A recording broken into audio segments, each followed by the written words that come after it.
அனைவருக்கும் என் இனிய காலை வணக்கம்.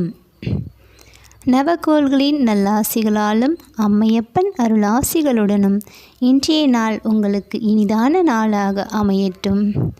வாழ்வில் இருக்கின்ற அனைத்து தடைகளும் விலகி போக இன்றைய தினத்தில் நவகோள்களை வலம் வந்து வழிபாடு செய்யுங்கள். நிச்சயம் அனைத்து பிரச்சனைகளுக்கும் நல்லதோர் தீர்வு அமையும். சிவாய நம. திருச்சிற்றம்பலம். போற்றி திரு அகவல். இதில் 162 வரிகள் முதல் 171 வரிகள் வரையிலும் விளக்கத்துடன் பார்ப்போம். இத்தி தன்னின் கீழிரு மூவர்க்கு அத்திக்கு அருளிய அரசே போற்றி.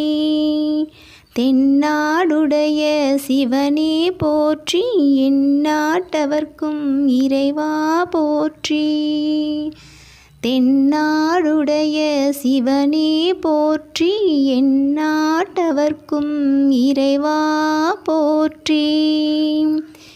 ஏன குருளைக்கு அருளினை போற்றி. மான கையிலை மழையாய் போற்றி. அருளிட வேண்டும் அம்மான் போற்றி. இருள் கெட அருளும் இறைவா போற்றி.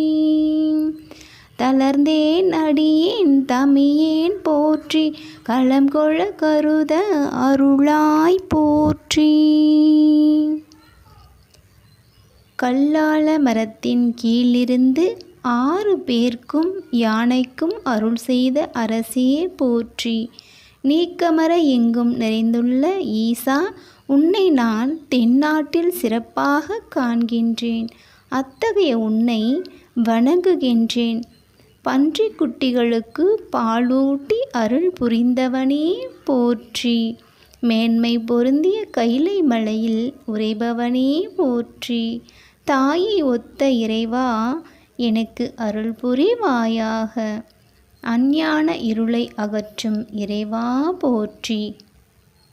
பிறவி பெருங்கடலில் தன்னந்தனியனாய் அலைந்து அழுத்து போய் உன்னை அழைக்கின்றேன். அருள் புரிவாயாக.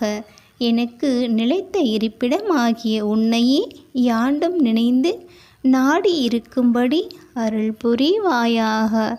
ஆம் இறைவா, இந்த பிறவி பெருங்கடலிலிருந்து தத்தளித்து வெளியில் வர முடியாமல் தவிக்கின்ற எனக்கு உன்னையே நினைத்து நினைத்து உருகி நின் பதம் அடைவதற்கு உண்டான சிறந்ததோர் வழியை எமக்கு நல்குவீர்களாக என்று இறைவனடி வேண்டி மிகவும் உள்ளார்ந்த அன்போடு இறைவனின் பதம் பணியும் வகையில் இப்பாடல் வரிகள் அமைந்துள்ளன.